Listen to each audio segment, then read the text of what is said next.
아멘입니까? 뭐 그냥 조시겠다는 말은 아니시죠? 점심 이후에 많이 졸리고 피곤할 시간입니다. 그러나 주님의 말씀에 더욱더 귀를 기울이고 그 말씀을 듣고 그죠? 순종함이 우리들의 모습이어야 된 것 잊지 마시고 좀 졸리시더라도 눈을 더 크게 뜨시고 주의 말씀에 경청하시길 바랍니다. 함께 기도합니다. 사랑의 하나님 감사합니다. 거룩한 주일을 저희들에게 허락하시고 이 오후 시간에 주님 앞에 나와 예배할 수 있도록 은혜 베푸심을 감사합니다. 특별히 나라를 위한 기도회로 지키게 하심을 더욱더 감사합니다. 나라를 위하여 우리가 기도하는 자들 되게 하여 주시고 하나님의 뜻을 구하는 우리 모두가 되게 하여 주시옵소서. 이 시간 주의 말씀을 상고하오니 깨닫게 하여 주시고 우리의 삶을 변화시켜 주시옵소서. 예수님의 이름으로 기도드립니다. 아멘. 이번 주 수요일이 6월 25일이죠, 그죠? 벌써 한국 전쟁이 발발한 지 64주년이 되는 해입니다. 많은 젊은이들이 나라를 위하여 또한 자유를 위하여 피를 흘렸습니다. 그 숭고한 희생 위에 우리는 자유와 번영을 누리고 살아감을 절대 잊지 말아야 할 것입니다. 다시는 이 땅에 6.25와 같은 그런 전쟁의 비극이 일어나질 않기를 우리가 먼저 간절히 기도해야 하는 것입니다. 그리고 폐허 속에서 이 정도 살아갈 수 있는 나라가 되고 또한 자유와 번영을 누리게 해주신 그 하나님께 감사하고 또한 그 은혜를 헛되이 하지 않기 위해서 우리는 더욱더 기도해야 할 것입니다. 그래서 우리들에게 좋은 기회를 주셨죠. 어떤 기회입니까? 기도할 수 있는, 나라를 위해 기도할 수 있는 기회를 우리들에게 주셨습니다. 내일부터 한 주간 나라를 위한 새벽 기도회가 시작됩니다. 특별히 담임 목사님께서 강론하십니다.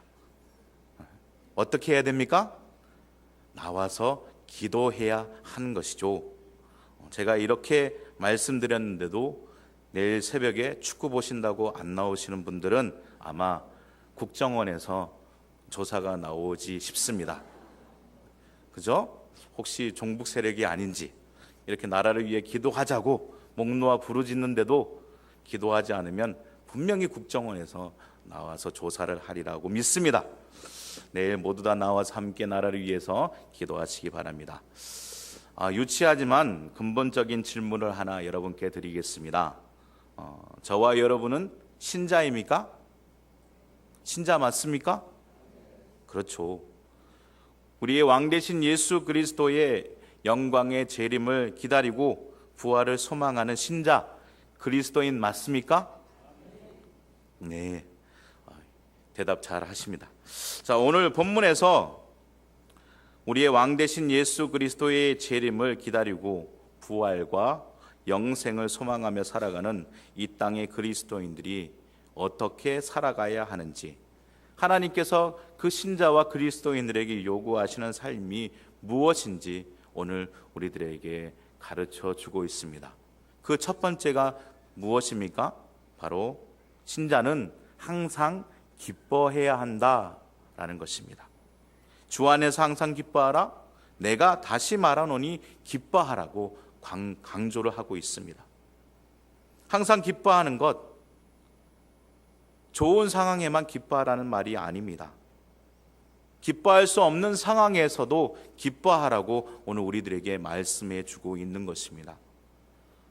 어떠한 상황, 내가 어떠한 처지에 있을지라도 기뻐하라고 말하고 있는 것이죠. 기쁜 일이 있을 때나 슬픈 일이 있을 때나 기뻐하라는 것입니다. 기쁜 일이 있을 때 기뻐하는 것은 모두 다 할 수 있는 일입니다.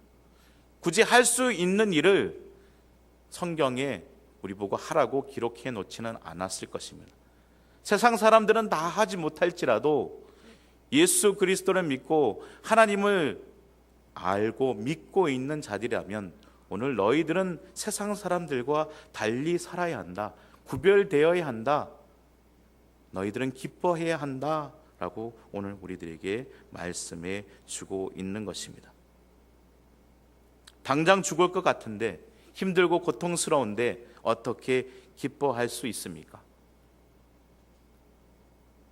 전혀 불가능한 일이라고 생각하는 사람들도 있을 것입니다. 그러나 오늘 본문에서 예수 그리스도를 믿는 신자, 그리스도인인 저와 여러분은 항상 기뻐하라고 말씀하고 있는 것입니다. 그것이 성도를 향한 하나님의 뜻이고 신자임을 드러내는 증거라고 오늘 우리들에게 말씀하시는 것이죠. 데살로니가 전서 5장 16절부터 18절에 무엇이라고 말씀합니까? 오늘 본문과 비슷한 말씀을 하시죠. 항상 기뻐하라, 쉬지 말고 기도하라, 범사에 감사하라, 이것이 그리스도 예수 안에서 너희를 향하신 하나님의 뜻이니라 라고 말합니다. 기뻐하는 것이 하나님의 뜻이라는 것이죠. 그러면 어떻게 우리가 지금 죽을 것 같은데, 고통스러운데, 남편이 나를 그렇게 애먹인데, 부인이 그렇게 나의 마음을 아프게 하는데 어떻게 우리가 기뻐할 수 있냐는 것입니다. 세상의 형편과 처지가 나를 슬프게 하는데, 나를 공고하게 하는데, 어렵게 하는데 어떻게 내가 기뻐할 수 있냐는 것입니다. 그것은 첫 번째, 하나님을 인정할 때 우리는 기뻐할 수 있는 것입니다. 하나님께서 나의 하나님됨을 인정할 때 우리는 어떠한 상황과 처지에서, 어떠한 상황과 처지가 나에게 다가올지라도 우리는 기뻐할 수 있는 것이죠. 주님이 우리의 인생의 주인이며 우리를 끝내 선한 길로 이끄실 것을 인정하고 전적으로 그를 믿고 의지할 때, 그를 인정할 때 우리는 기뻐할 수 있는 것입니다. 하박국 선지자가 무엇이라고 말합니까? 하박국 선지자는 자신의 조국이 바벨론의 말발굽에 짓밟힐 것을 계시받는 그러한 상황에서도 그는 기뻐할 수 있었습니다. 그 이유가 무엇입니까? 하박국 3장 18절에는 이렇게 말합니다. 나는 여호와로 말미암아 즐거워하며 나의 구원의 하나님으로 말미암아 기뻐하리로다 말합니다. 하나님으로 인하여 내가 기뻐할 수 있다는 것입니다. 하나님이 끝까지 나를 인도하실 것이기에, 결국 우리를 구원하실 것이기에, 나를 선한 길로 인도하실 것이 하나님이시기에, 나는 분명히 하나님의 택한 백성이고 나는 신자고 그리스도인이기에 하나님께서 나를 안위하시고 나를 끝까지 인도하실 것을, 하나님이 나의 하나님됨을 인정할 때 우리는 항상 기뻐할 수 있다는 것입니다. 사랑하는 우리 성도 여러분, 여러분들 하나님을 인정하고 계십니까? 인정하셔야 됩니다. 나의 삶의 주인임을 인정하며 살아갈 때 우리는 기뻐할 수 있음을 잊지 마십시오. 그리고 또한 우리가 항상 기뻐할 수 있는 이유는 무엇입니까? 그 두 번째는 부활과 주의 재림을 기다리는 소망이 우리들 가운데 있기 때문인 것입니다. 소망이 없는 사람은 오늘의 고통을 참고 인내하며 기뻐할 수 없습니다. 그러나 소망이 있는 사람은 그 소망으로 인해 오늘 비록 나에게 고통의 삶이 다가올지라도 그는 그 소망으로 인해서 항상 기뻐할 수 있는 것이죠. 올림픽 선수들을 보십시오. 4년 동안 그렇게 힘들고 어려운 그런 훈련을 기쁨으로 감당하지 않습니까? 월드컵이 진행되고 있는데 그러한 어려운, 그러한 힘든 그러한 과정들을 모두 이기는 이유가 무엇입니까? 그 월드컵의 좋은 성적을 우리는 소망 가운데 품기 때문 아니겠습니까? 우리에게 소망은 과연 무엇입니까? 저와 여러분의 소망은 무엇입니까? 그것은 바로 예수 그리스도인 것입니다. 속히 오실 예수 그리스도의 영광의 재림이요, 그 소망 중에 기다린 우리들이 받을 부활과 영생인 것입니다. 이 소망이 우리에게 있을 때 비록 지금의 현실이 어렵고 나에게 눈물 지을 그런 현실이고 나에게 아픔에 고통에 나날들일지라도 우리는 기뻐하며, 이 세상의 나그네 길을 살아갈지라도 우리는 기뻐하며 감사하며 즐거워 찬양하며 살아갈 수 있게 되는 것입니다. 사랑하는 이들이여, 저와 여러분에게 과연 소망이 무엇입니까? 세상의 것을 소망 삼아 살아가고 있지는 않습니까? 그것은 여러분들에게 기쁨을 줄 수 없습니다. 항상 기뻐하게 하지 못합니다. 언젠가는 없어지고 썩어지고 부패될 것입니다. 사라질 것입니다. 영원하지 못하는 것입니다. 우리의 기쁨은 오직 예수 그리스도가 되어야 하는 것입니다. 우리의 소망이 될 때 우리는 날마다 기쁨의 삶을 살아갈 수 있음을 절대 잊지 마시기 바랍니다. 이런 소망이 바울에게 있었기에 복음을 전하다 빌립보의 지하 감옥에 갇힌 상황에서도 기쁨 가운데 하나님을 찬미했던 것을 우리는 사도행전을 통하여 읽을 수 있습니다. 그리고 오늘 본문에서도 로마 감옥의 수감 중에 있으면서도 오늘 빌립보 교인들에게 주 안에서 항상 기뻐해야 된다고 오늘 권면하고 있는 것입니다. 사랑하는 이들이여, 주 안에서 항상 기뻐하시기 바랍니다. 하나님이 나의 인생의 주인임을 인정하고 그 하나님께서 나를 가장 선한 길로 인도하실 것을 믿음으로 기뻐하시기 바랍니다. 그리고 우리의 참 소망이신 예수 그리스도, 속히 다시 오실 예수 그리스도의 그 재림과 부활과 영생의 소망을 경고히 함으로 항상 기뻐하는 저와 여러분 되기를 바랍니다. 이것이 성도가 취하여야 할 바른 자세이고 그리스도인이 드러내야 할 믿음의 증거인 것을 깨닫길 소망합니다.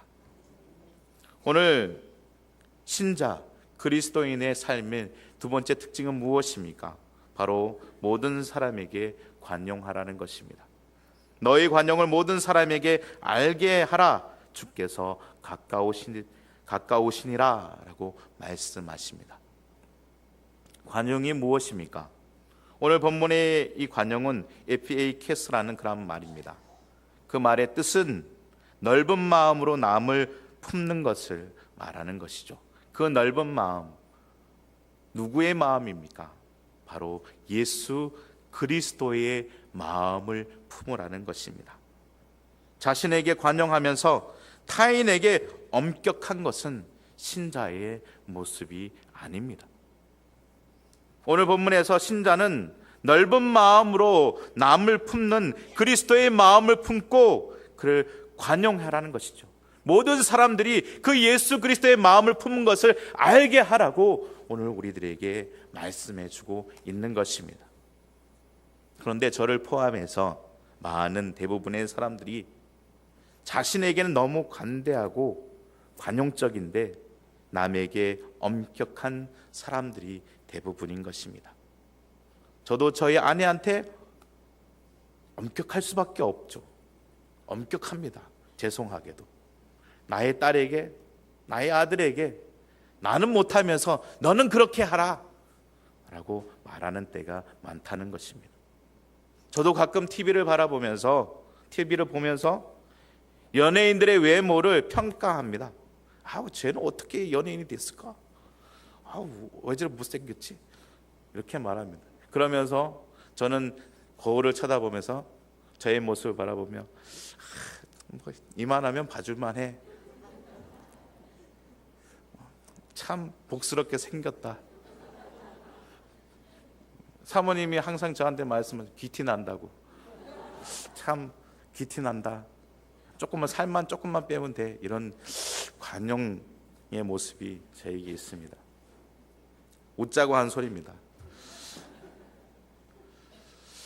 남의 신앙생활을 판단하고 정지하기에는 너무나도 엄격하면서 나의 부족함과 실수는 어쩔 수 없는 일이라고, 내 상황이 그럴 수밖에 없었다고 자신은 정당화하고 남은 칼같이 그렇게 정죄하고 성경 말씀이 이렇게 돼 있지 않냐고, 왜 그렇게 못 사냐고, 그러면서 당신이 권사냐고, 집사냐고, 장로냐고 그렇게 판단하고 비판하는 모습이 우리들 가운데 너무나도 많다는 것입니다. 남의 눈에 튀는 보고 정작 자신의 눈에 들보는 보지 못하며 살아가는 우리의 모습이 너무나도 많다는 것입니다. 이런 모습은 오늘 신자의 모습이 아니라고 말합니다. 그리스도인의 모습이 아니라고 말합니다. 신자의 모습, 그리스도의 모습은 모두에게 관용해야 한다는 것입니다. 예수 그리스도의 마음을 품고 너희 관용을 모두에게 알게 하라고 말씀하고 있는 것입니다. 남을 자신의 기준의 잣대로 놓고 칼질하는 것이 아니라 그 자신의 잣대를 자신에게 더욱더 엄격하게 적용하는 것이 참신자의 모습이라는 것입니다. 하나님의 말씀을 나에게 더욱더 엄격하게 해야지 남에게 그 잣대를 들이밀어서는 안 된다는 것입니다. 남을 더욱더 관용하고 그를 이해하고 품고 그리스도의 사랑으로 품을 수 있어야 된다고 오늘 우리들에게 말해주고 있는 것입니다. 오늘 제가 하고 있는 설교도 여러분에게 강론하고 있지만 사실 가장 먼저 나에게 말하고 있는 것입니다. 설교를 준비하고 강론하며 나의 모습을 먼저 돌아보고 반성하는 것입니다. 하나님 앞에 철저히 자신의 모습을 회개하는 시간인 것입니다. 그래서 설교를 준비하고 강론하는 것이 그렇게 쉽지만은 않습니다. 힘듭니다. 나도 말씀대로 제대로 살아가지 못하면서 그 말씀을 선포할 때 나의 모습이 밝아 벗겨진 것처럼 부끄러울 때가 너무나도 많기 때문입니다.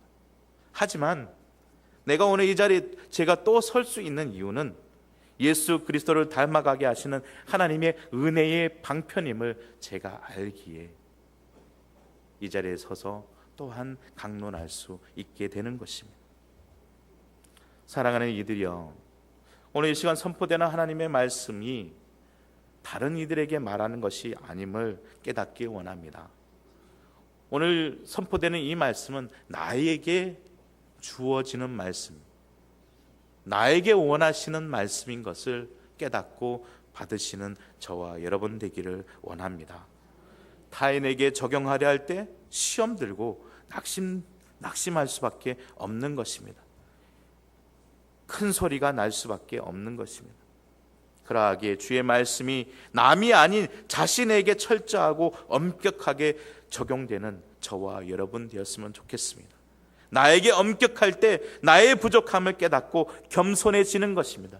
교만하지 않고 더욱더 겸손의 자리에 나아가게 되는 것이죠. 이 땅의 모든 사람은 자신과 같이 연약한 것을 발견하고 더욱더 부족하고 연약한 그들에게 관용할 수 있게 되는 것입니다. 사랑하는 이들이여, 우리 모두는 예수 그리스도를 통하지 않고는 결코 의로워질 수 없는, 완전해질 수 없는 그러한 죄인된 연약한 존재인 것을 깨달아야 합니다. 우리가 하나님의 백성되고 의인된 것은 오직 예수 그리스도의 구속의 사랑과 하나님의 무조건적인 은혜로 된 것임을 우리는 철저하게 깨달아야 하는 것입니다. 이러한 깨달음이 있을 때 우리는 결단코 남을 판단하거나 정죄하지 못하는 것입니다. 이런 깨달음이 있을 때 예수 그리스도께서 우리를 용납하고 품으셨듯이 그 품으심으로 십자가에 달리시고 죽음까지 감당하신 것처럼 우리 모두가 남을 용납하고 품고 관용을 베풀게 되는 것을 우리는 잊지 말아야 되는 것입니다. 사랑하는 이들이여, 저와 여러분이 신자라면, 참 그리스도인이라면 이제 억지스러운 그러한 관용 버리시기 바랍니다. 사람들의 시선을 의식해서 억지스러운 그러한 모습이 아닌 주님을 닮은 주님의 그 마음을 본받는 겸손함으로 남에게 관용을 베푸는 저와 여러분이 되어야 합니다. 이러한 관용은 내가 드러나지 않으려 해도 세상 사람들이 먼저 나를 알아보는 것입니다. 저 사람 신자다, 그리스도인이구나, 세상 사람들이 먼저 알게 되는 것입니다. 신자라고 십자가 목걸이를 걸고, 신자라고 차에 나무 십자가 걸어놓는 그러한 일이 아닌, 신자라고 차 뒤에 물고기 스티커 붙인다고 신자라는 모습이 드러나는 것이 아닌, 내가 그리스도의 마음을 품고 모든 이에게 그리스도의 사랑으로 관용하며 베풀고 나아갈 때, 그 사람들을 품을 때 진정 우리가 신자되고 그리스도인 됨을 우리는 드러낼 수 있게 되는 것입니다.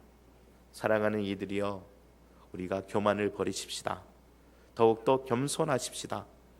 그리스도의 관용을 모든 사람에게 알리는 저와 여러분이 되십시다. 내가 남을 판단하고 정죄하고 심판하지 않아도 주님이 오시는 그날 공의의 심판이 그들에게는 있을 것입니다. 주님께서 가까우시다고 말씀하십니다. 심판의 몫은 오직 주님의 몫인 것입니다. 그러하기에 우리가 주님의 몫을 가로채는 것이 아니라 우리는 어떻게 해야 됩니까? 우리는 할 수만 있는 대로 주님의 마음을 품고 그들을 사랑하고 그들을 품을 수 있는 그러한 관용을 모든 이에게 베풀 수 있어야 하는 것입니다. 빌립보서 2장 3절에 말씀하십니다. 아무 일에든지 다툼이나 허영으로 하지 말고 오직 겸손한 마음으로 각각 자기보다 남을 낮게 여기는 그러한 그리스도인의 겸손한 마음을 품으라고 말씀하십니다. 그리스도의 사랑과 관용을 세상 모든 사람들에게 알리는 참 신자의 모습으로 살아가는 저와 여러분 되기를 다시 한번 간절히 부탁드립니다. 마지막으로 오늘 신자의 모습은 어떠해야 한다고 말합니까? 오늘 마지막으로 특별히 기도해야 한다고 말씀합니다. 기도하는 사람이 신자라고 말합니다. 기도하는 사람이 그리스도인이라고 말하는 것입니다. 진짜 기도하는 사람이 그리스도인인 것이죠. 아멘 하시는 분이 아무도 없으시네. 기도하는 사람이 그리스도인입니다. 내일 기도할 기회를 우리들에게 주셨습니다. 기도하시기 바랍니다. 아무것도 염려하지 말고 다만 모든 일에 기도와 간구로 너희 구할 것을 감사함으로 하나님께 아뢰라 라고 말씀하십니다. 이 말씀은 신자 그리스도인은 기도하는 사람임을 우리들에게 정확하게 알게 하십니다. 신자와 그리스도인은 세상 사람과 같이 염려나 근심에 쌓여 있을 것이 아니라 하나님께 기도하는 사람인 것을 말해주고 있습니다. 왜 우리는 기도해야 될까요? 아무것도 없는데 왜 우리가 기도합니까? 기도하지 않아도 됩니다. 그러나 우리가 기도할 수 있는 이유는 하나님께서 우리의 기도를 들으시는 분이시기 때문입니다. 하나님께서 우리들의 기도를 들으시고 응답하시는 분이시기에 우리가 그분께 기도하고 그분께 간구하고 그분께 아뢰는 것입니다. 믿으십니까? 그러면 아뢰야죠. 기도해야 하는 것이죠. 기도하실 거죠? 그렇습니다. 사무엘하 22장 7절에 이렇게 말합니다. 내가 환난 중에 여호와께 아뢰며 나의 하나님께 아뢰었더니 그가 그의 성전에서 내 소리를 들으시며 나의 부르짖음이 그의 귀에 들렸도다 라고 말씀하십니다. 우리가 기도할 때, 우리가 부르짖을 때, 우리가 눈물로 주님 앞에 간구할 때 주님께서는 우리의 그 간구를 들으시고 우리의 아뢰음을 들으시고 응답하시는 분이심임을 절대 잊지 마시기 바랍니다. 그러하기에 우리는 더욱더 기도의 무릎을 세우며 주님 앞에 나아가야 되는 것입니다. 세상 사람들은 날마다 근심과 걱정, 염려 속에서 살아갑니다. 무엇을 먹을까? 무엇을 입을까? 무엇을 마실까? 날마다 염려 속에 살아갑니다. 그러나 염려는 하나님을 신뢰하지 못하는 사람들의 모습인 것입니다. 염려는 신뢰함이 없을 때 생기는 결과물인 것입니다. 저와 여러분은 신자이고 그리스도인입니다. 하나님을 믿는 자들입니다. 하나님을 믿고 신뢰하는 사람들인 것입니다. 그러하기에 우리는 염려하며 살아가기보다 우리에게 응답하시고 우리를 도우시는 그 하나님께 우리의 구할 바를 아뢰야 하는 것입니다. 산상수훈에서 주의 말씀을 산상수훈에서 예수 그리스도께서 말씀하심을 우리는 기억해야 합니다. 마태복음 6장 25절부터 34절 우리 함께 찾아서 읽습니다. 마태복음, 잠이 올 때는 잠시 성경 말씀을 읽음이 도움이 됩니다. 그죠? 마태복음 6장 25절부터 34절까지 말씀입니다. 우리 한 절씩 교독합니다. 제가 먼저 25절이 있습니다. 그러므로 내가 너희에게 이르노니 목숨을 위하여 무엇을 먹을까 무엇을 마실까 몸을 위하여 무엇을 입을까 염려하지 말라. 목숨이 음식보다 중하지 아니하며 몸이 의복보다 중하지 아니하냐.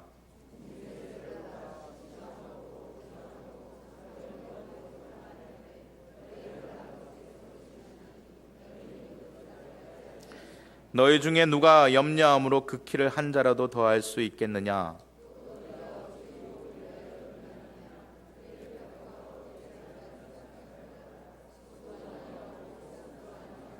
그러나 내가 너희에게 말하노니 솔로몬의 모든 영광으로도 입은 것이 이 꽃 하나만 갖지 못하였느니라.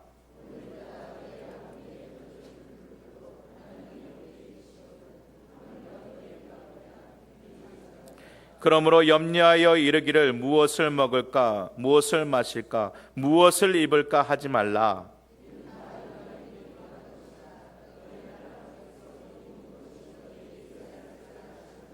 그런즉 너희는 먼저 그의 나라와 그의 의를 구하라. 그리하면 이 모든 것을 너희에게 더하시리라.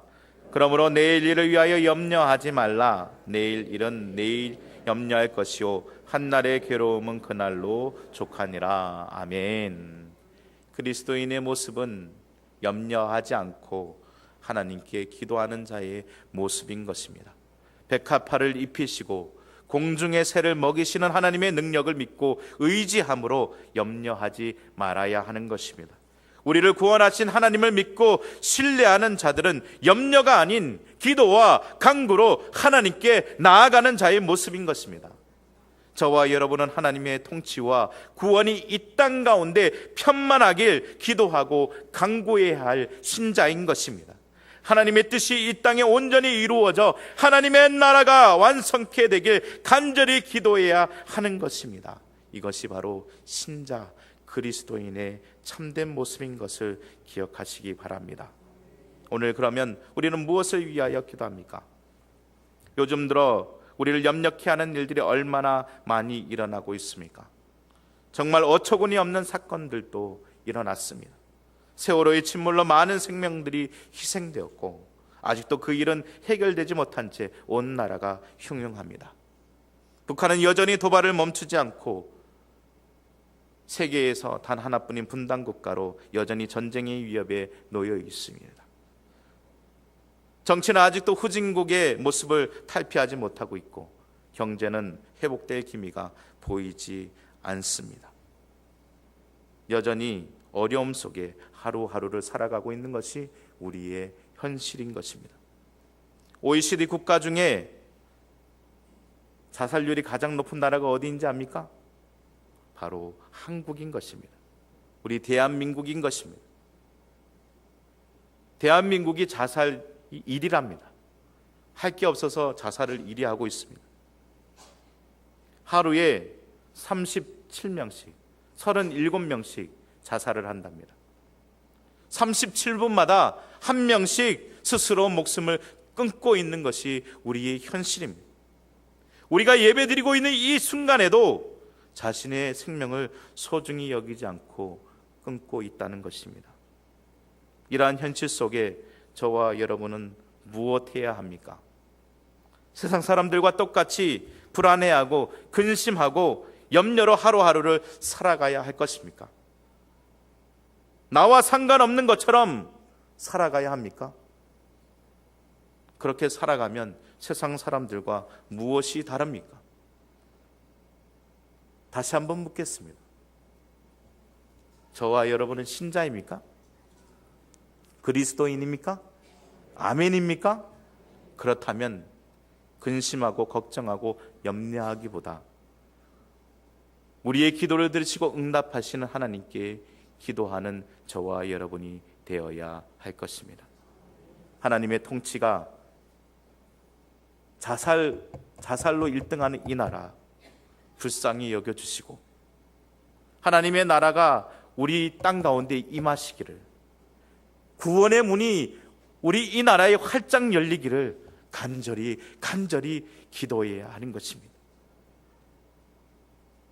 국가와 사회에 대한 우리의 책임이 있는 것입니다. 우리는 신자이고 그리스도인.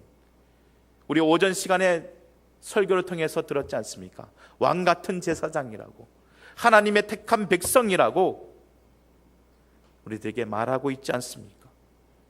우리는 왕 같은 제사장이고 주의 백성인 것입니다. 우리는 세상에 하나님의 뜻을 전하고 그들을 위해 기도할 의무가 바로 우리에게 있는 것입니다. 내가 신자라고 말하고 내가 그리스도인이라고 내가 스스로 말한다면,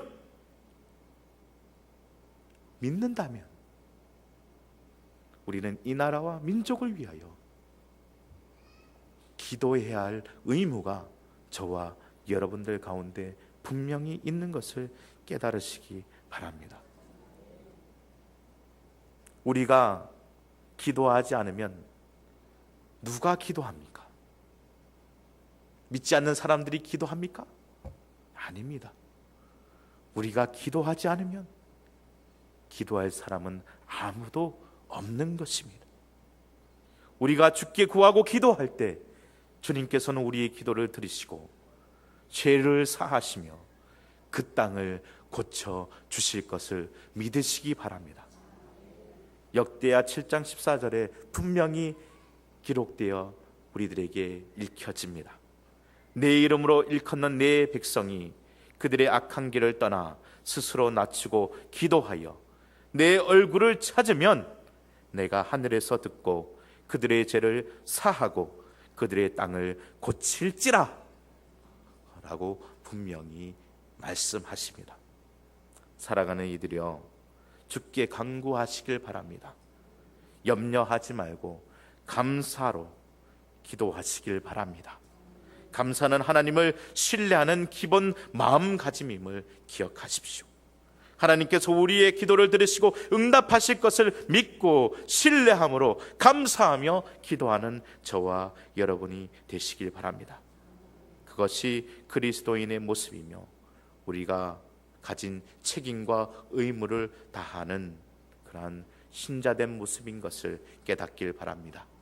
사랑하는 이들이여, 기도는 신자된 우리들의 호흡이고 의무이며 우리의 생각과 마음을 지키는 평강의 무기임을 깨닫길 바랍니다. 신자된 우리가 기도하지 않으면 아무도 기도할 자가 없음을 이 시간에 깨닫고 더욱더 주님 앞에 기도의 무릎을 세우며 나가는 참된 신자의 모습이 되기를 주님의 이름으로 축복합니다. 이제 말씀을 맺습니다. 오늘 우리는 우리의 왕 되신 예수 그리스도의 재림을 기다리고 부활과 영생을 소망하며 살아가는 신자와 그리스도인인 것을 깨달았습니다. 그리고 그들이 어떠한 모습으로 살아가야 하는지, 또 하나님께서 어떠한 모습을 요구하시는지 우리는 살펴보았습니다. 주 안에서 어떠한 상황 가운데 기뻐하는 것이 신자의 모습인 것을, 모든 사람에게 주의 사랑으로 품고 관용을 베품을 알리는 것이 바로 신자의 모습인 것을, 그리고 염려하지 않고 감사함으로 하나님을 믿고 신뢰함으로 하나님의 나라가 이 땅 가운데 이루어지길 기도하고 기도와 간구로 아뢰는 그러한 자가 바로 신자인 것을 우리는 깨달았습니다. 이러한 신자된 모습으로 새로이 시작되는 이 한 주를 더욱더 주 안에서 기뻐하고 모든 사람에게 관용을 베풀며 모든 일에 기도와 간구로 하나님께 아뢰는 참된 신자, 그러므로 주의 평강으로 세상을 이기며 승리하는 그리스도인의 모습으로 살아가길 간절히 소망합니다. 이 시간 함께 기도합니다. 사랑의 하나님, 고맙습니다. 오늘도 우리가 신자됨이 무엇인지 깨닫게 하시니 감사합니다.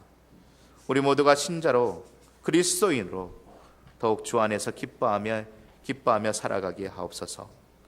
그리스도의 겸손의 마음을 품고 모든 사람에게 관용을 베풀게 하옵소서. 말세에 더욱더 기도할 때인 것을 깨닫고 왕같은 제사장으로 하나님의 백성으로 주님 앞에 간구하고 기도하고 아뢰는 우리 모두가 되게 하옵소서. 가정과 교회와 나라와 민족을 위해 더욱더 기도의 무릎을 세우며 나아가는 우리가 되게 하옵소서. 그래야 하나님이 주시는 평강을 풍성히 받아 누리며 어떠한 어려움 속에서도 승리하며 나아가는 우리 모두가 되게 하옵소서. 예수님의 이름으로 기도합니다. 아멘.